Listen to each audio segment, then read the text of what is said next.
जय हिंद दोस्तों, कैसे हैं आप सभी। तो चलिए दोस्तों स्टार्ट करते हैं हिस्ट्री स्पेशल। आपको पता ही है दोस्तों, पहली क्लास में बता चुका हूं इसके बारे में और ये सभी एग्जाम्स के लिए है, ठीक है। 100% मोस्ट इंपोर्टेंट क्वेश्चन है, इससे बाहर एक भी क्वेश्चन नहीं आएगा। तो चलिए दोस्तों देखते हैं, पहला क्वेश्चन है भारतीय राष्ट्रीय कांग्रेस का प्रथम अधिवेशन कहाँ हुआ था। बताएं सभी साथी, कहाँ पर हुआ था। चलिए बताते हैं। तो ये हुआ था दोस्तों मुंबई में। ऑप्शन नंबर बी ठीक है, मुंबई। चलिए नेक्स्ट क्वेश्चन देखते हैं। क्वेश्चन नंबर नेक्स्ट, भारतीय राष्ट्रीय कांग्रेस के प्रथम अधिवेशन में कितने प्रतिनिधियों ने भाग लिया था। बताएं दोस्तों, कितने प्रतिनिधियों ने भाग लिया था। चलिए बताते हैं। तो यह लिया था दोस्तों ऑप्शन नंबर बी ठीक है, 72, ठीक है, ऑप्शन नंबर बी। अगला क्वेश्चन है, चलिए दोस्तों क्वेश्चन नंबर 63, भारतीय राष्ट्रीय कांग्रेस का 27वां अधिवेशन किस स्थान पर हुआ था। बताएं दोस्तों, कौन से स्थान पर हुआ था। भारतीय राष्ट्रीय कांग्रेस का 27वां अधिवेशन कौन से स्थान पर हुआ था। बताएं सभी साथी, कौन से स्थान पर हुआ था। यह हुआ था दोस्तों बांकीपुर, ठीक है, बांकीपुर में हुआ था। नेक्स्ट क्वेश्चन है, चलिए दोस्तों क्वेश्चन नंबर 64, इसका ऑप्शन नंबर सी ठीक है। क्वेश्चन नंबर 64 है, महात्मा गांधी ने भारतीय राष्ट्रीय कांग्रेस के प्रथम अधिवेशन की अध्यक्षता कब की थी। बताएं सभी साथी, कब की थी। महात्मा गांधी ने भारतीय राष्ट्रीय कांग्रेस के प्रथम अधिवेशन की अध्यक्षता कब की थी। तो दोस्तों यह की थी 1900 सॉरी कब की थी, जल्दी से बताएं सभी साथी। चलिए दोस्तों 1924 में, ऑप्शन नंबर ए ठीक है। अगला क्वेश्चन है, चलिए दोस्तों, इंडियन नेशनल कांग्रेस के प्रथम भारतीय महिला अध्यक्ष कौन थी। बताएं दोस्तों, कौन थी। चलिए बताते हैं दोस्तों। तो ये थी दोस्तों, यानी कि option number Sarojini Naidu, option number Sarojini Naidu, ठीक है, ऑप्शन नंबर बी ठीक है। अगला क्वेश्चन है, चलिए दोस्तों, निम्नलिखित में से कौन सा निम्नलिखित में से कौन था जो उपग्रंथि नहीं था। बताएं सभी साथी, उपग्रंथि इनमें से कौन सा नहीं था। तो दोस्तों यानी कि उधम सिंह, मदन लाल और बाल गंगाधर तिलक सिंह, ठीक है, ये सभी थे, लेकिन गोपाल कृष्ण गोखले नहीं थे। Option number B, option number B ठीक है। अगला क्वेश्चन है, चलिए दोस्तों, स्वराज मेरा जन्मसिद्ध अधिकार है, मैं इसे लेकर रहूंगा या पाकर रहूंगा, यह किसने कहा था। बताएं सभी साथी, किसने कहा था। चलिए बताते हैं, स्वराज मेरा जन्मसिद्ध अधिकार है, मैं इसे लेकर रहूंगा, यह किसने कहा था। यह कहा था बाल गंगाधर तिलक ने। ऑप्शन नंबर सी ठीक है। अगला क्वेश्चन है, चलिए, मैडम कामा ने भारत के तिरंगे स्वतंत्रता ध्वज को कहां फहराया था। बताएं सभी साथी, कहां पर फहराया था। तो दोस्तों मैडम कामा ने भारत के तिरंगे स्वतंत्र ध्वज को कहां पर फहराया था। ये फहराया था स्टुटगार्ड, स्टुटगार्ड में, ठीक है, ऑप्शन नंबर डी ठीक है। नेक्स्ट क्वेश्चन है, चलिए दोस्तों, लंदन में इंडिया हाउस के संस्थापक कौन थे। बताएं सभी साथी, इंडिया हाउस के संस्थापक कौन थे।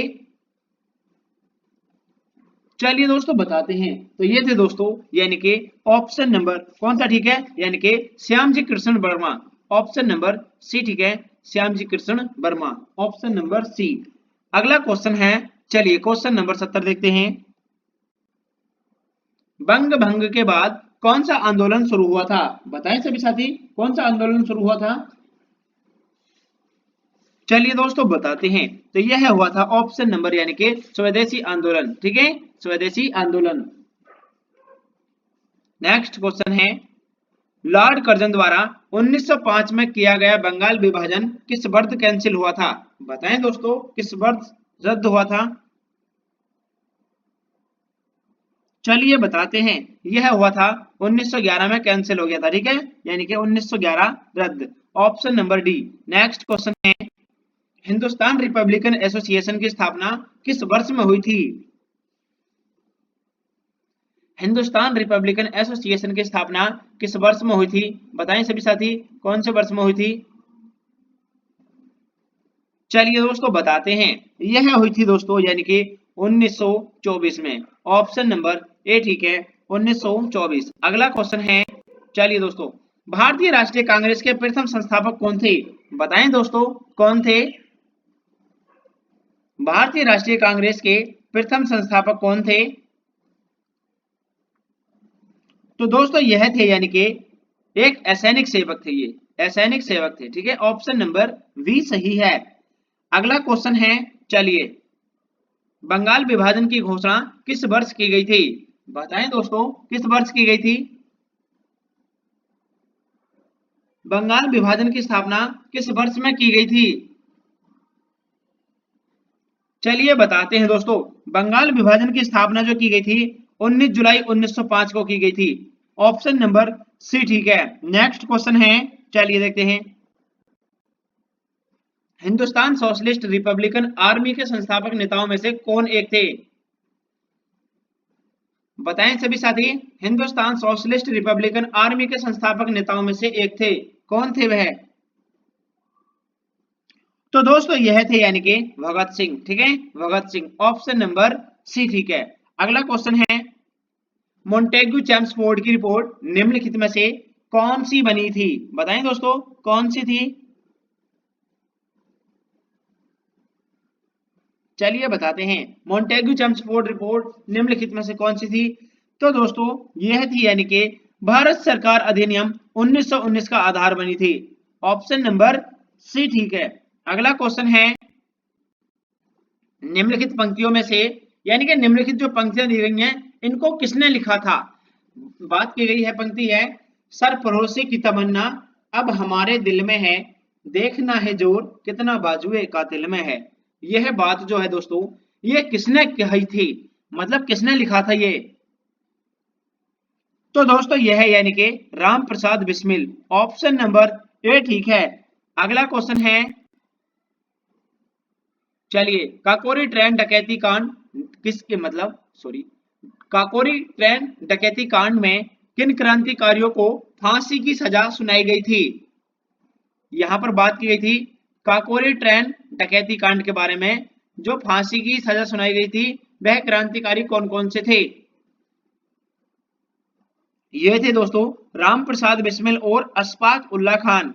ऑप्शन नंबर सी ठीक है। अगला क्वेश्चन है, भगत सिंह, राजगुरु तथा वासुदेव को किस वर्ष फांसी दी गई थी?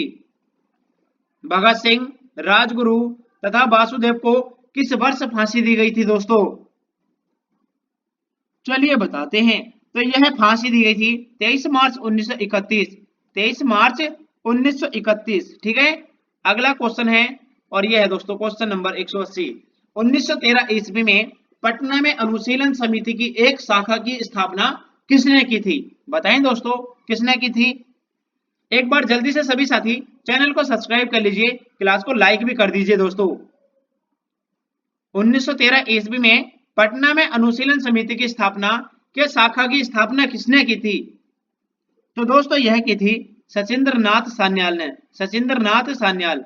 ऑप्शन नंबर बी ठीक है। चलिए मिलते हैं अगली क्लास में। जय हिंद साथियों।